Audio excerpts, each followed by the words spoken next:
Welcome back to your Stinkpot Shack Show. In today's video, we're going to be taking a look at the KAOS Triple Jump. KAOS and I are members of Jacked and Shredded, which is a part of your EYG clan family. Who exactly is this KAOS guy? When I joined Jacked and Shredded just a couple of months ago, I began to take notice of this particular attack. I have dubbed it the KAOS Triple Jump. So last CWL, he came to me and said, Stinkpot, I really want you to start learning this attack. It's really good. You've been sucking lately. Let's get you back into the triple territory. So I started to take notice and watch this replay dozens of times. There were multiple questions in my head that I want answered. I wanted to know what type of base is this going to be best used against? When should my spells be placed? Where is the siege barracks gonna go? Where's the king gonna go? Where's the queen gonna go? All these questions over and over spilling over in my head. But then I started to triple myself.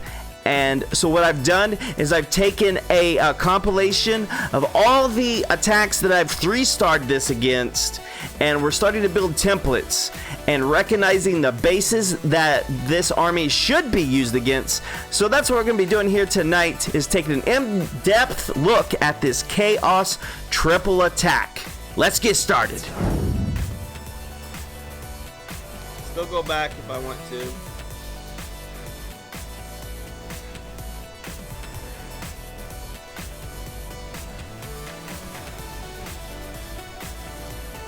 And we'll put the Barbarian King at the other side this time.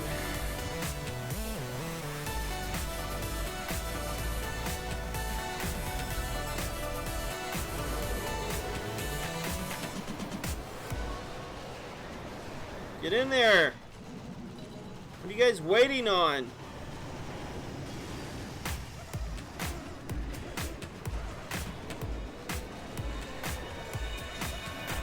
Oh, I don't even have the other heroes in there.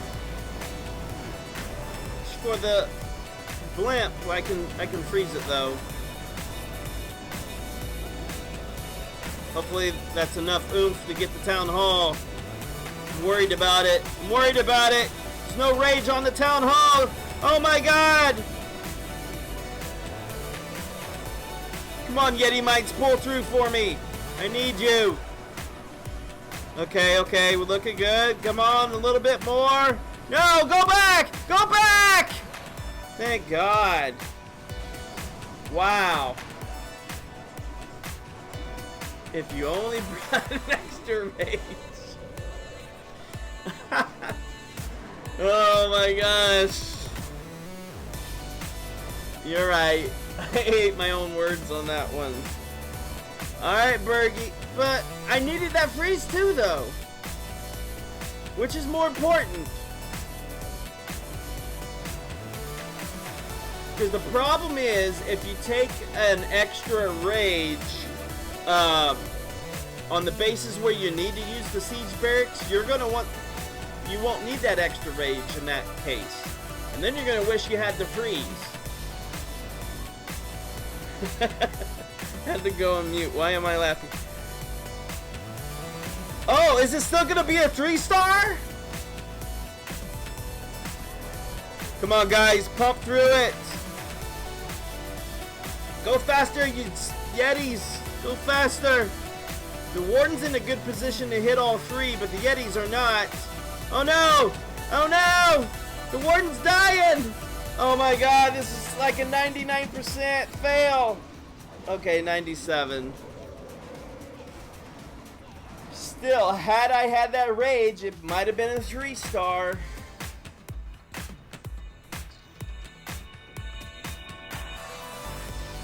Oh, man.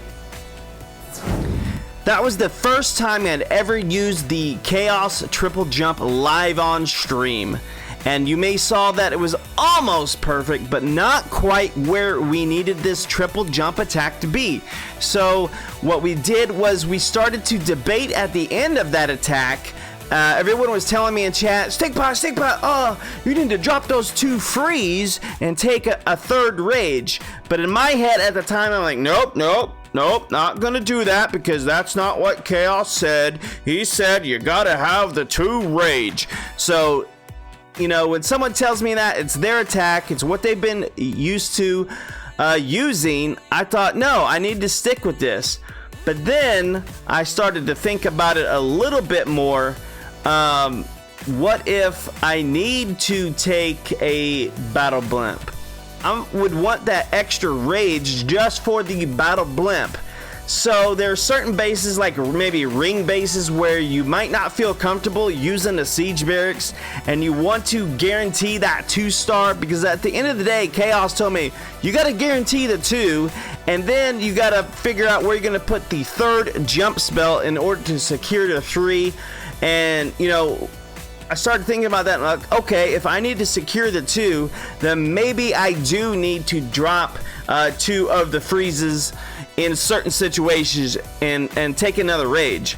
So take a look at this army composition. It's 5 healers, 9 yetis, 6 bowlers, 3 whiz, 2 jump, 2 rage, 1 poison, 2 freeze, and a siege barracks. So keep in mind, you might have to tweak this army as it goes. It's basically going to be determined by the base you're coming up against. Now in wars, planning can go a lot easier because, you know, you would want to pick a base that this army is catered to. So that was a good learning lesson for that one. Now let's take a look at the second attack and see how I did when we dropped the 2 freeze and added another rage.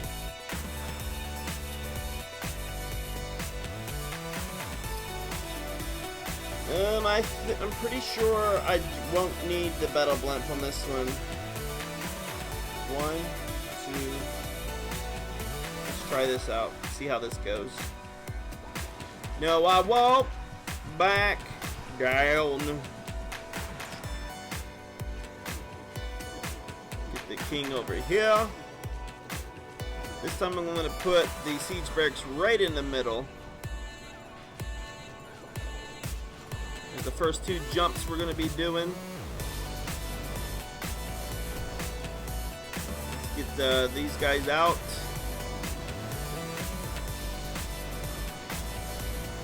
One more building to go, and here we go. Here comes the main attack.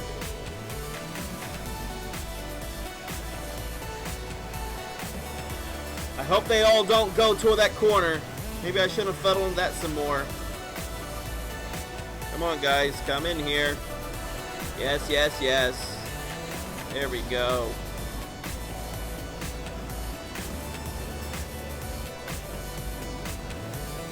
CC's coming out.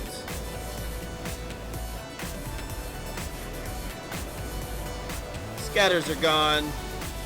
Real good attack here. Real good attack. Royal Champ just activated her ability. I wish she would have got that Inferno. Man, the CC is still up. Where's my queen at? Okay, she's over here. I gotta pay attention to her. She's my last lifeline in this battle. Got a lot of defenses to go through still.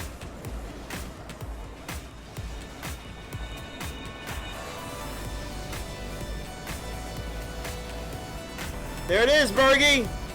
I think this is it. I think this is gonna be the triple. I think it's gonna be the triple, Bergie. T-Stakes left way too soon. He said I couldn't do it live.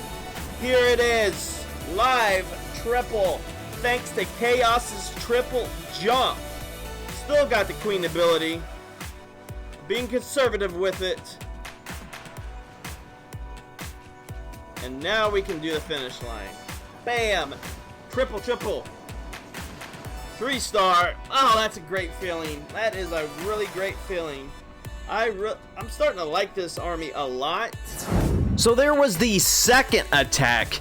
You can start to see at the end of that attack, I said, oh, I'm starting to like this a lot. That means my confidence was starting to increase at this point.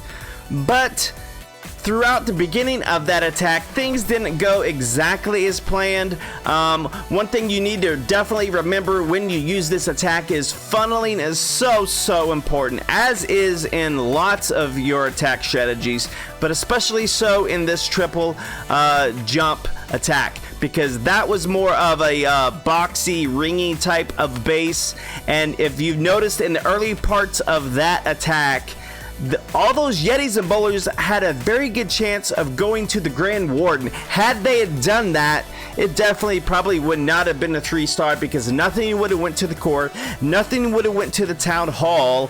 But I think that's where your jump spells come in at a precise moment, and they really need to be thought of in a more strategic manner. So try to plan ahead before you put your kill squad down where those jump spells are going to go, where the pathing of their Yetis and your bowlers are going to go, because if you let the scatter shots kill them quick, or if you let them go the wrong way, that is the meat of your army, and you will only 1-star if you cannot path your Yetis and bowlers correctly. So keep that in mind as you guys begin to follow these attacks, learn these attacks, and learn placement, deployment, all that jazz. Just get in your head your deployment, what you're going to do, and also how you're going to react when things go wrong. So going into this third attack, as we mentioned, we're going to start building our confidence into it.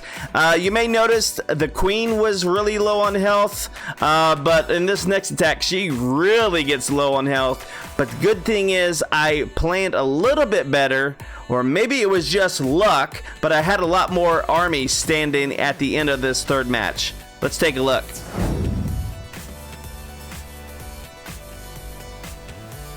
All right.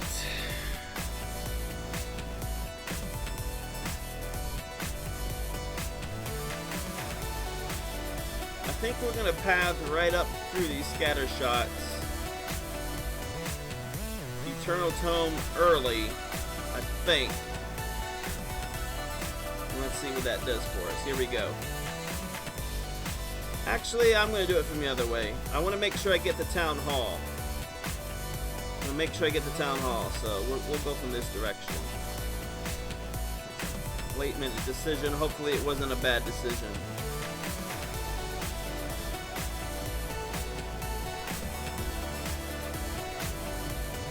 Got a funnel.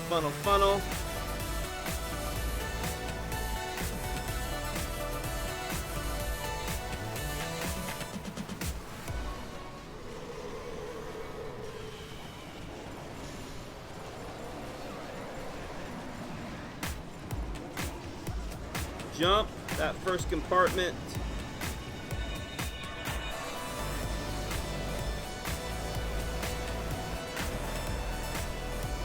Here we go into the town hall.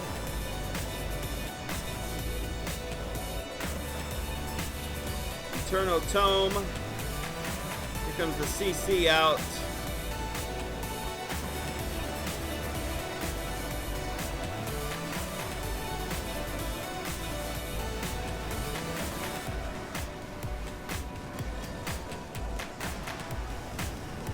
Need to get that eagle down.